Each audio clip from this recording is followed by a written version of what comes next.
से आवेले महादेव हाथ में लवंगा ले ले भंगिया धातुर ले ले हो।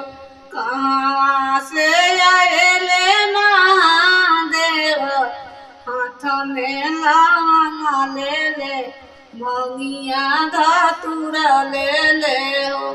कहाँ से आवेली गौरा देई तीजिया व्रत कैले शिव से मिलन करे हो।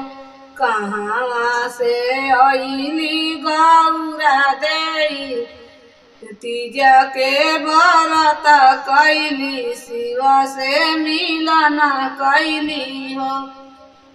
देवा घर से आवेले महादेव हाथ में लवंगा ले ले भंगिया धातुर ले ले हो।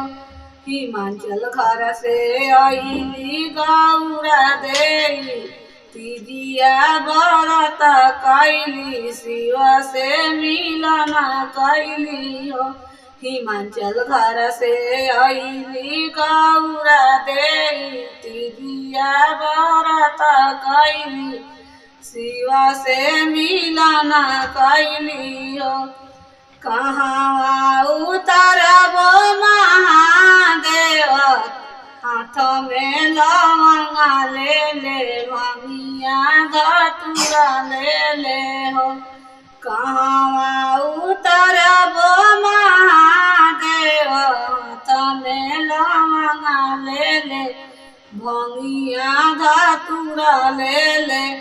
कहाँ उतरब गौरा देई तीजिया व्रत कैली शिव से मिलन कैली हो।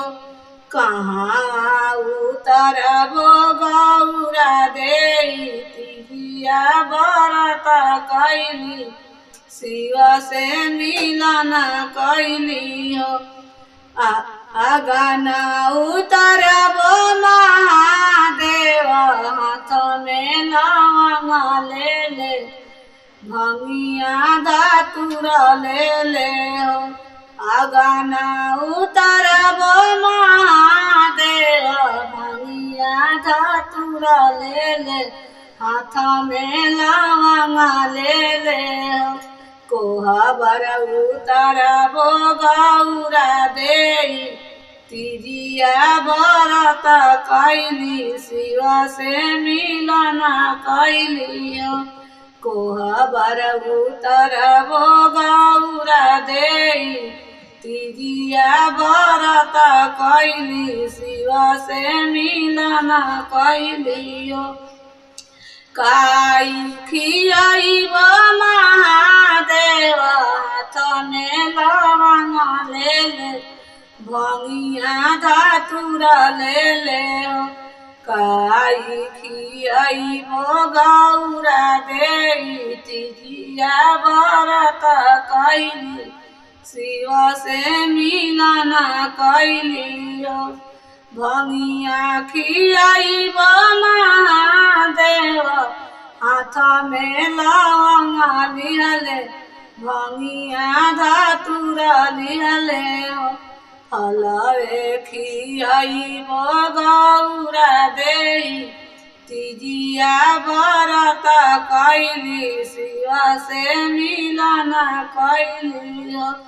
रौदे खातिर कनी शनि बरतिया सुंदर फलवा मांगिना हो। रौदे खातिर कनी तीज बरतिया सुंदर फलवा मांगिना हो।